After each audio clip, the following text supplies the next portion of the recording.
श्री राधा गिरीन्द्र बिहारी देव जी की जय। श्री चैतन्य चरितामृत ग्रंथ की जय। श्री निवास वृंदावन बिहारी लाल की जय। निताय गौर हरि बोल। गोविंद जय जय गोपाल जय जय गोविंद जय जय गोपाल जय जय राधा रमण हरि गोविंद जय जय श्री राधा रमण हरि गोविंद जय जय गोविंद जय जय गोपाल जय जय गोविंद जय जय गोपाल जय जय राधा रमण हरि गोविंद जय जय श्री राधा रमण हरि गोविंद जय जय गोविंद जय जय गोपाल जय जय गोविंद जय जय गोपाल जय जय राधा रमण हरि गोविंद जय जय श्री राधा रमण हरि गोविंद जय जय वृंदावन बिहारी लाल की जय। ओम नमो भगवते पुराण पुरुषोत्तमाय। ओम जयति पराशर सूनु सत्यवती हृदय नंदनो व्यासो यस्यास्य कमलगल्तम वाग्मय ममतम जगत पेवती विश्वसर्ग विसर्गादि नवलक्षणलक्षतम श्रीकृष्णाक्षरं परम धाम जगद्धाम नमामि तत्। हृदयस्य प्रेरणया प्रवर्तितोऽहं बलात् रूपोऽपि तस्य हरे पदकमलं वन्दे श्री चैतन्यदेवस्य वन्देऽहं श्रीगुरुं श्रीयुतपदकमलं श्रीगुरुं वैष्णवांश्च श्रीरूपं साग्रजातं सहगण रघुनाथान्वितं तं सजीवं साद्वैतं सावधूतं परिजन सहितं श्रीकृष्ण चैतन्य देवं श्री राधा कृष्ण पादान् सहगण ललिता श्री विशाखान्वितांश्च आजानुलंबित भुजौ कनकावदातौ संकीर्तनैकपितरौ कमलायताक्षौ विश्वम्भरौ द्विजवरौ युगधर्मपालौ वन्दे जगत्प्रियकरौ करुणावतारौ वन्दे कृष्णपदारविन्दयुगलं यस्मिन् कुरंगीदृशां वक्षोज प्रणीकृते विलसति स्निग्धोऽङ्गरागस्वतः काश्मीरं तलशोणिमोपरितले कस्तूरिकां नीलिमा श्रीखण्डं नखचन्द्रिकान्तिलहरी निर्व्याजमातन्वते नारायणं नमस्कृत्य नरं चैव नरोत्तमं देवीं सरस्वतीं व्यासं ततो जयमुदीरये।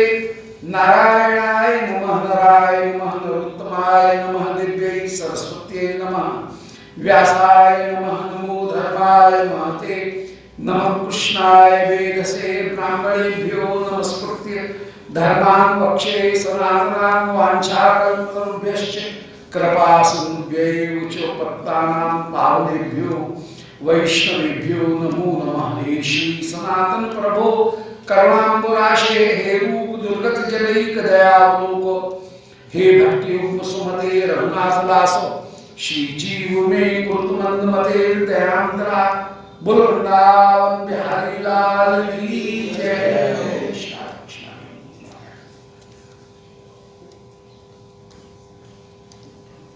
परम मंगल श्री चैतन्य चरितामृत श्रीमद् महाप्रभु की बाल लीला उनका निरूपण कर रहे हैं।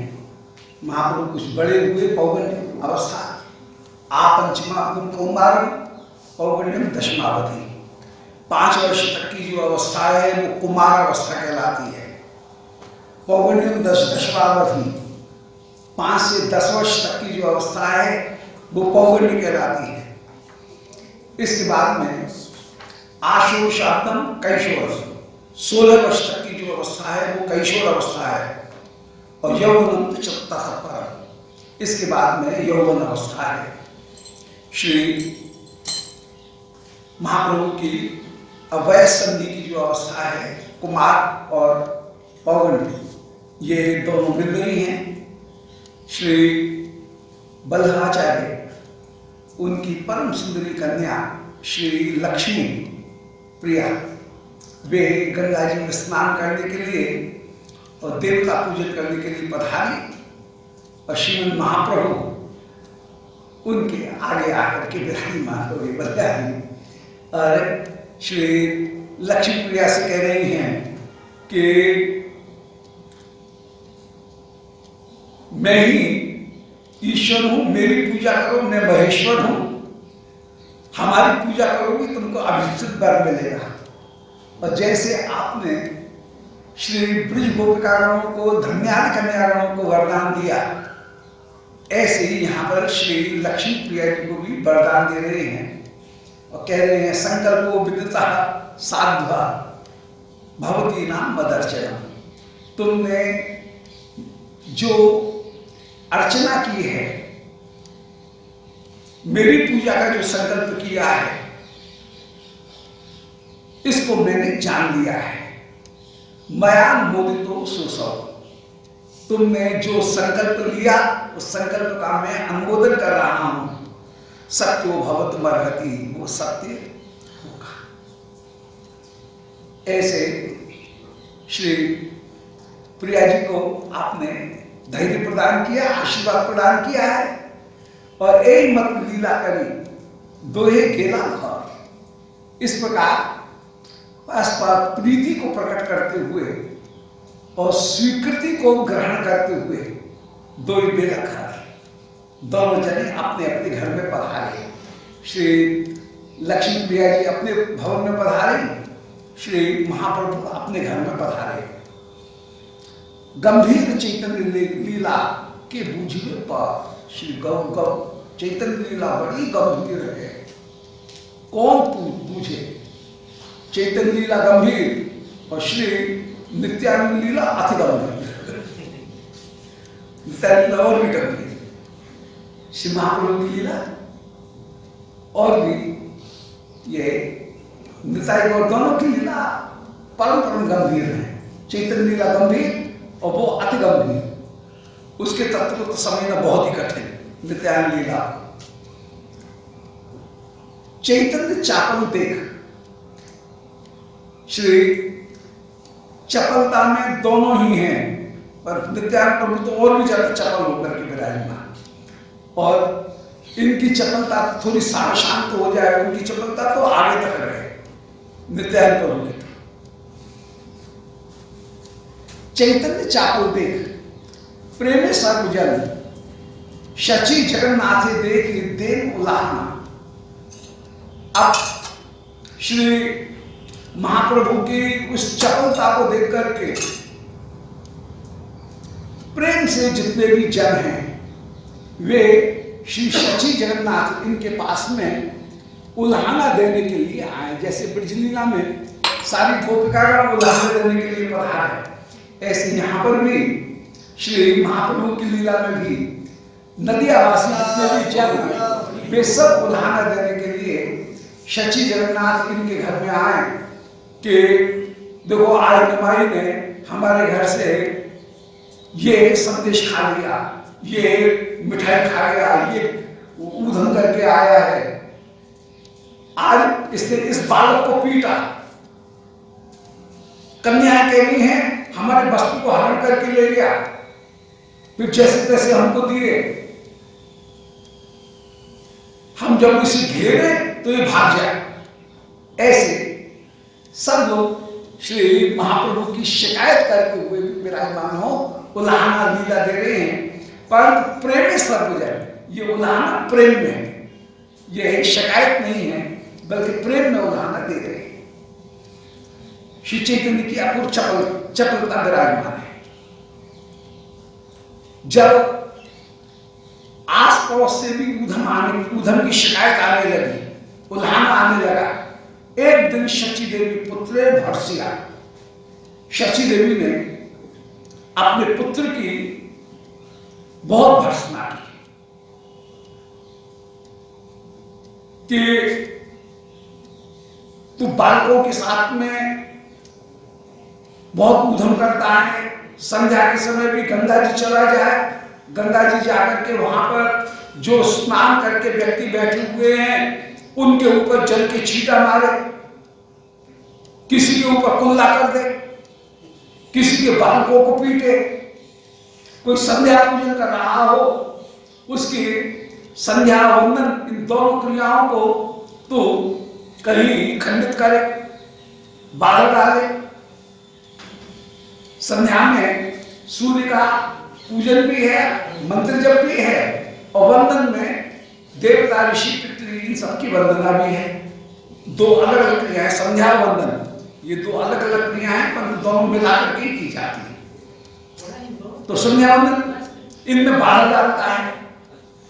चापल्य मुक्त होकर के कोई ध्यान कर रहा हो संध्या के समय, उसको परेशान करता है, उसको ध्यान नहीं करने देता है, ध्यान भंग कर देता है। किसी बालक जो गंगा जी में स्नान कर रहे हैं वहां पर डुबकी लगा करके पीछे से उसके पैर को पकड़ के खींच ले, ये पैर को नोचे, वो समझे कोई मगर आ गया, डर जाए। किसी के वस्त्र आसन इनको चुरा करके ले जाए और कहीं से लेकर के कहीं चले जाए। ये सारी लीलाएं श्री महाप्रभु करते हैं। तो जब शिकायत आई, पुराना आया, तो शची देवी ने पुत्र की बहुत भर्त्सना की।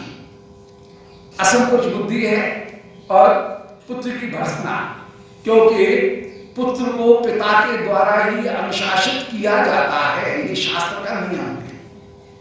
तत्वतः किसी को भी, किसी की भी डांटने का, किसी की निंदा, किसी के दोष का दर्शन करने का अधिकार दो व्यक्तियों को ही दिया गया है, या तो गुरु या माता पिता।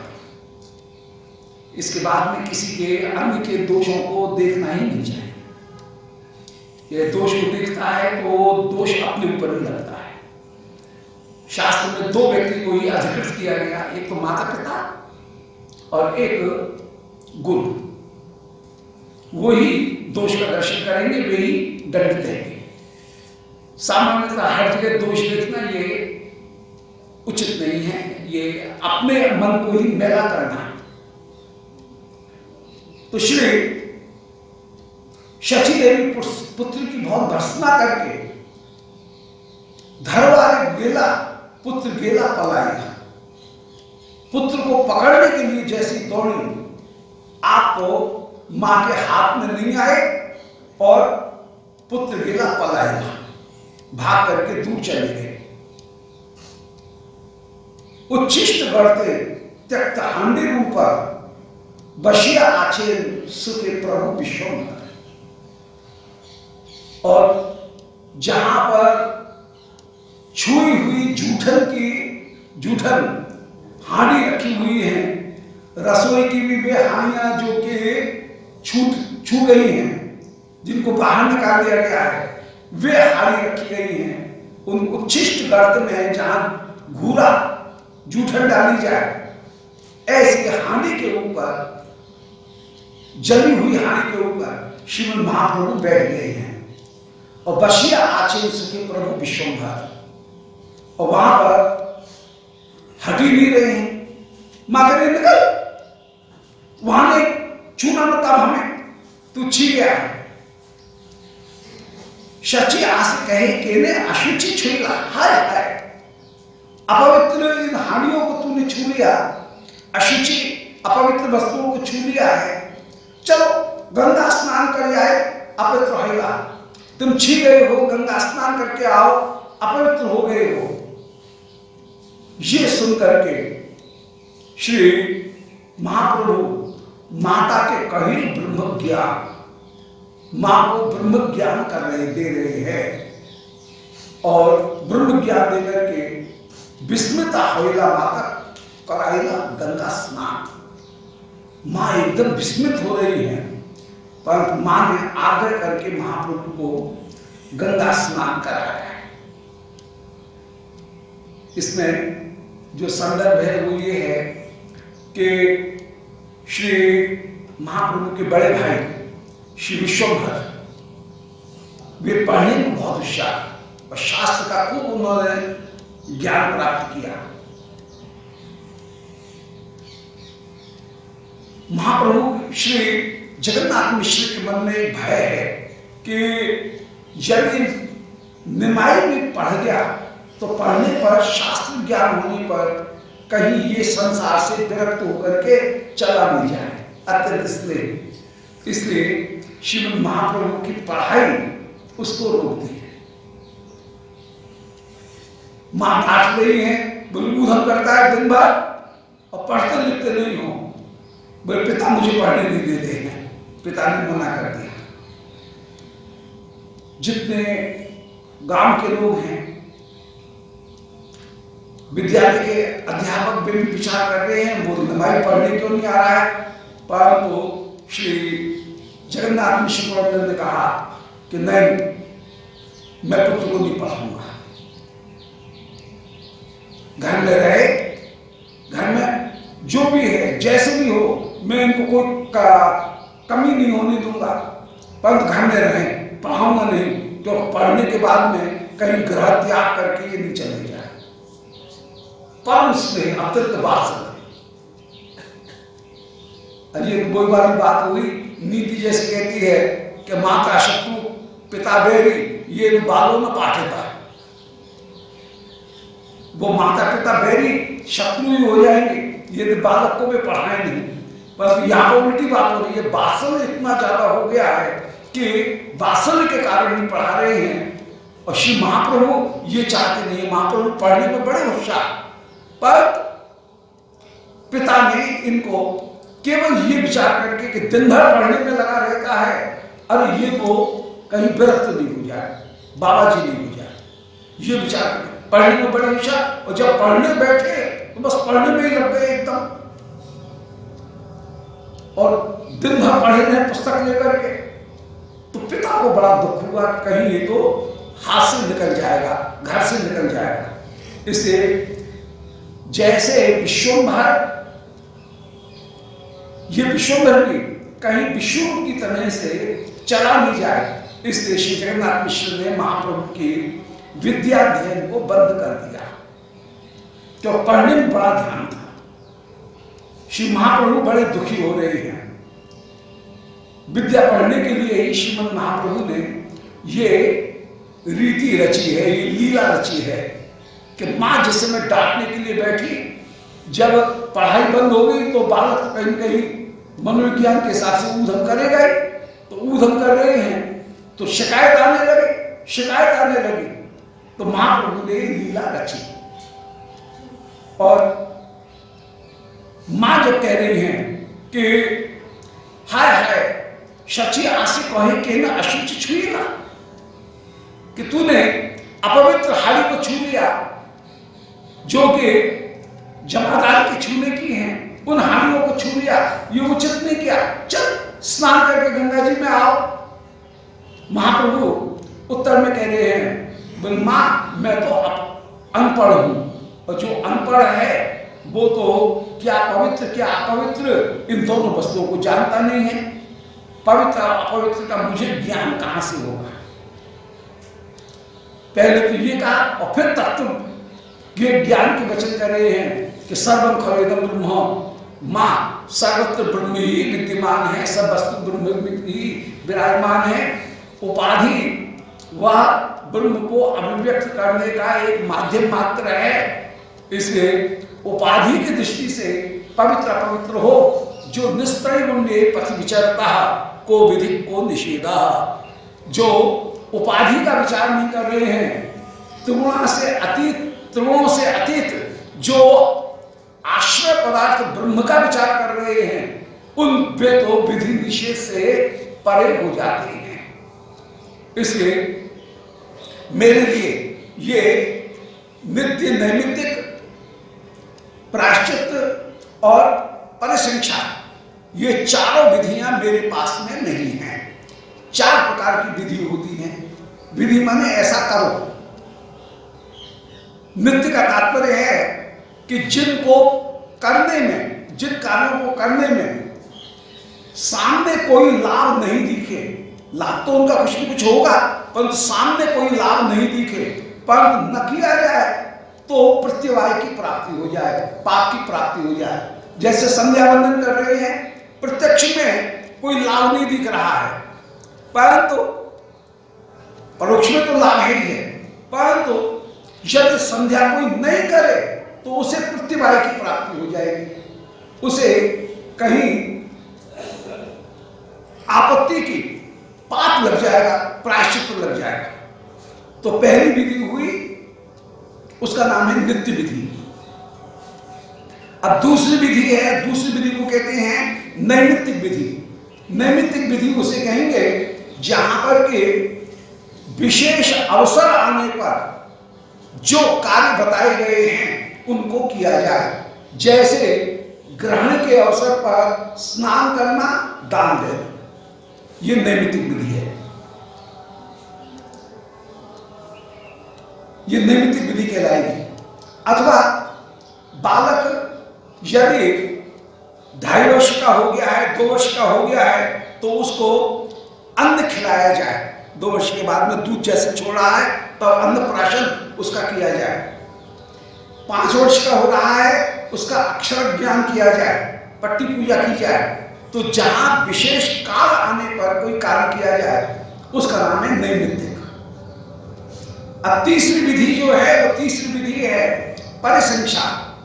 परिसंख्या का तात्पर्य है कि जिस विधि का हम आजीवन पालन नहीं कर सकते हैं, जो निषेध किए गए उनका पालन नहीं किया जाए, तो फिर शास्त्रानुमोदित रूप में अपनी वृत्तियों को सीमित करने के लिए जो विधि बताई गई उसका नाम है परिसंख्या। जैसे शास्त्र ने कहा कि ब्रह्मचर्य का पालन करो। अब किसी की ये सामर्थ्य नहीं है कि आजीवन ब्रह्मचर्य का पालन करे, तो उसके लिए फिर ये कहा गया कि भाई शास्त्रीय विधि से जो अपने अपने शाखा हैं, उन शाखा के अपने ब्राह्मण शाखा, उनके अनुसार अपनी सजातीय कन्या के साथ में विवाह किया जाए और विवाह करके धर्मानुमोदित काम उसको सेवन किया जाए। तो ये होगी परिसंख्या। परिसंख्या का मतलब है किसी वस्तु को, इच्छा को लिमिटेड करना। परिसंख्या का मतलब है लिमिटेड करना। भाई जीव के ऊपर कंट्रोल करो, और उसके लिए एक विधि बताए कि भाई अमुक व्रत करोगे। एकादशी विधि को नित्य है, परंतु अन्य जो व्रत हैं वे अन्य व्रत परिसंख्या विधि हैं। इतने दिन तो मौन रहोगे, भाई संध्या को 6 से 6:30 बजे तक मैं मौन धारण करूंगा। ये परिसंख्या विधि हुई। जवान बहुत चलती है, इतने देर जवान को रोक करके रखेंगे, नेत्र बंद करके इतनी देर ध्यान करेंगे। ये परिसंख्या विधि हुई कि अपनी इंद्रियों की पूर्ति को हम कहीं सीमित करें। अब इस परिसंख्या विधि में कहीं न कहीं अपवाद विधि भी आ जाती है। परिसंख्या विधि 2 तरह की, एक परिसंख्या, दूसरी अपवाद। अपवाद विधि उसे कहेंगे कि एक्सेप्शनल केस में जहां अपने नियम को कुछ ढीला कर दिया जाए, उसका नाम है अपवाद विधि। कि पथिक शूद्र वदाचरे, मार्ग में अपने जीवन की यात्रा को निकालने के लिए, निभाने के लिए वहां पर अपने नियम अपरस्त उसमें कुछ कमी की जा सकती है। अब रास्ता में जा रहे हैं, अब कहां से स्नान करें, तो वहां पर यह है कि भाई जो मानसिक स्नान है, मंत्र स्नान, उसको करके भगवत स्मरण करके फिर जीवन यात्रा निभाने के लिए रोग की अवस्था में है तो वो स्नान नहीं करेगा। उसके लिए कहीं अपवाद विधि जो है वो अपवाद विधि। अब प्रसूति का है, जापे के बाद में, प्रसूति के बाद में उसको 10वें दिन, 11वें दिन स्नान कराना है, दशरात्रि के बाद में, और उसी दिन बीमार हो जाए मानो, तो फिर क्या करें? तो शास्त्र में उसकी भी विधि वर्णन की गई है कि उसको छू करके कोई दूसरा स्नान करे। 3 बार छू करके स्नान करे तो फिर वो शुद्ध मानी जाएगी। ये ऐसे ऐसे शास्त्र में ये भी सारी विधि स्थापित की गई है, ये अपवाद विधि। तो ये इनको अपवाद एक्सेप्शनल केस, ये अपवाद विधि जो है वो अपवाद विधि उनका निरूपण किया गया। और चौथी जो विधि है वो चौथी विधि है प्रायश्चित विधि, कि यदि कहीं पाप बने हैं तो उनके लिए कृच्छ प्रायश्चित किए जाए, उसके लिए व्रत किया जाए, उसके लिए दान किया जाए, गंगा स्नान किया जाए, मुंडन किया जाए, क्षौर भद्र हुआ जाए। ये सारे जो विधि हैं उन विधियों का कई शास्त्रों में वर्णन किया गया। तो ये 4 प्रकार की विधि, नित्य, नैमित्तिक, परिशिक्षा और अपवाद, ये 4 विधि जो है उन 4 विधियों का विधि और निषेध, ऐसे ही कुछ चीजों का निषेध किया गया है। जहां के ऐसा नहीं करोगे तो उसका निषेध, के सत्य का उच्चारण करोगे, असत्य का भाषण नहीं करोगे, अपवित्र वस्तुओं को नहीं छुओगे, अमुक अमुक अवसर पर फिर यदि ये बन गए हैं तो फिर उसका प्रायश्चित, संसर्ग हो गया है तो संसर्ग का प्रायश्चित करते हुए भी विराजमान हो। तो श्री महाप्रभु उस समय कह रहे हैं कि न तो मैं विधि जानता हूं न मैं निषेध जानता हूं, डू और डोंट्स दोनों ही नहीं जानता हूं, ऐसा करो ऐसा मत करो, ये दोनों ही मैं नहीं जानता हूं। क्यों? पढ़ा लिखा व्यक्ति नहीं है तो वो कैसे करे? मां,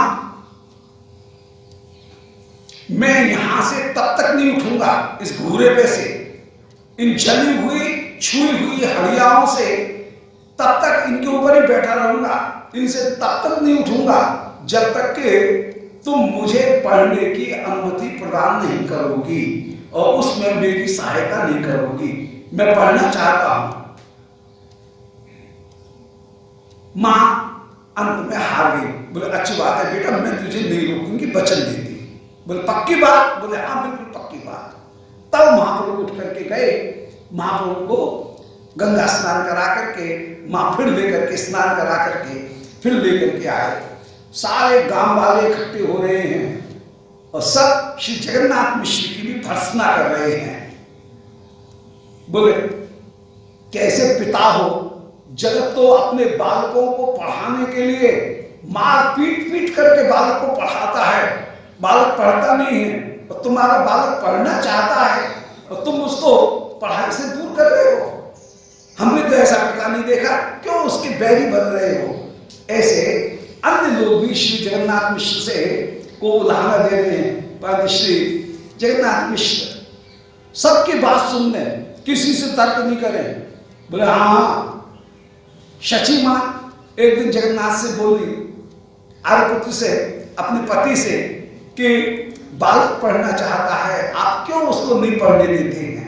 उसकी पढ़ने में रुचि है, भाग्य से ऐसे बुद्धिमान बालक मिलते हैं जिसकी पढ़ने में रुचि हो और तुम उसको दूर करते हो। इस बालक को यदि पढ़ेगा नहीं, इसके साथ में कौन ब्याह करेगा, कौन अपनी कन्या देगा? जगन्नाथ मिश्र कह रहे हैं, बोले क्या लूले लंगड़े अनपढ़ उनके ब्याह नहीं होते हैं क्या? मैं अपने घर में अपने बालक को अनपढ़ रखूंगा परंतु इसको पढ़ने नहीं भेजूंगा, इसकी सब व्यवस्था, कोई इसको कठिनाई नहीं होने दूंगा, सारी इसकी व्यवस्था करूंगा। ऐसी हृदय में डरे हुए हैं कि कहीं विष्णु की तरह से ये घर छोड़ करके नहीं चला जाए। कह रहे जब लंगड़े अंधे उनका भी ब्याह हो जाता है तो फिर मेरे बालक का यदि थोड़ा कम भी पढ़ा है तो क्या इसका ब्याह नहीं होगा? और नहीं हो, सब हो जाएगा। ये विवाह इत्यादि जो है वो तो ईश्वर के द्वारा पहले स्थापित किए गए हैं, पहले इसलिए चिंता मत करो, इसकी चिंता मत करो। जब सब लोगों ने, गांव वालों ने श्री जगन्नाथ मिश्र को बहुत टोका, तब श्री जगन्नाथ मिश्र ने बालक का हित समझ करके, हृदय से तो हित ही चाह रहे हैं, बोले अपने स्वार्थ के लिए तुम बालक का क्यों जीवन खराब कर रहे हो। ये जब टोका तो फिर जगन्नाथ मिश्र जी ने श्री महाप्रभु को पढ़ने के लिए भेजा और फिर पढ़ने में लगे तो ऐसे कि बस दिन रात बस पढ़ने में लगे हुए हैं। ये तो हर जगह अतिशय है। वैराग्य किया तो अद्भुत और पढ़ रहे हैं तो अद्भुत, ऊधम कर रहे हैं तो अद्भुत, सब जगह एक्सट्रीम, सब जगह अतिशयता विराजमान है, अपूर्व विराजमान। श्री महाप्रभु ये दिखाना चाह रहे हैं कि वे कोई शास्त्र की मर्यादा, मीमांसा की जो मर्यादा है शुचि अशुचि, उसका निषेध नहीं कर रहे हैं। श्री श्रीमद् भागवती संहिता में एकादश स्कंद में शुचि अशुचि का पूरा एक अध्याय निरूपण किया गया कि कोई वस्तु कैसे पवित्र मानी जाएगी, कैसे अपवित्र मानी जाएगी। तो देश काल पात्र तीनों के अनुसार वो वस्तु जो है वो उसकी शुचि अशुचि का विचार होगा। एक गरीब व्यक्ति जिसने बड़ी कठिन से सेर भर अन्न अपना लाया है और उस अन्न को यदि कोई छू जाए तो उसके लिए नहीं छुएगा, और राजा के लिए वो जो अन्न है वो छू जाएगा, जो समर्थ व्यक्ति है उसके लिए छू जाएगा। ये शास्त्र की मर्यादा है। ढेर है यदि अन्न का और उसमें आकर के कुत्ता बिल्ली कोई बिगाड़ कर दे तो क्या उसको फेंकेंगे? फिर उसके लिए शास्त्र की आज्ञा है कि वस्तु की मात्रा के अनुसार उसकी शुद्धि अशुद्धि का विचार होगा। जितने जितने अंश में अपवित्रता आई है उतने से अंश को निकाल करके फेंक दिया जाएगा। बाद बाकी का जो अन्न है पूरा ढेर, मनो ढेर जो है उसको स्वीकार किया जाए, उसको लिया जाए। यदि किसी लकड़ी का कोई वस्तु है और उसमें कहीं अपवित्रता आ गई है तो उसको घिस करके, जितने में अपवित्रता लगी हुई है धो करके घिस करके उसको साफ कर दिया जाएगा। उसके बाद में वो लकड़ी का टूट, वो पट्टा, उसको आराम से ग्रहण कर लिया जाएगा, उसमें अपवित्रता नहीं मानी जाएगी। कभी किसी वस्तु को कुछ देर के लिए पटक करके, धूप में पटक करके, जब वो सूख जाए, उसकी गंध समाप्त हो जाए, तब उसको पुनः प्रयोग में लाया जा सकता है। अब कोई उठाकर थोड़ी फेंक दिया जाएगा। स्वर्ण इत्यादि जो हैं उनको केवल धोने मात्र से ही उनको पवित्र कर दिया जाएगा। किसी को मांजने से पवित्र किया जाएगा, किसी को उजाड़ने पर फिर पवित्र किया जाएगा। कोई पात्र है यदि अपवित्र हो गया है तो उसको अग्नि में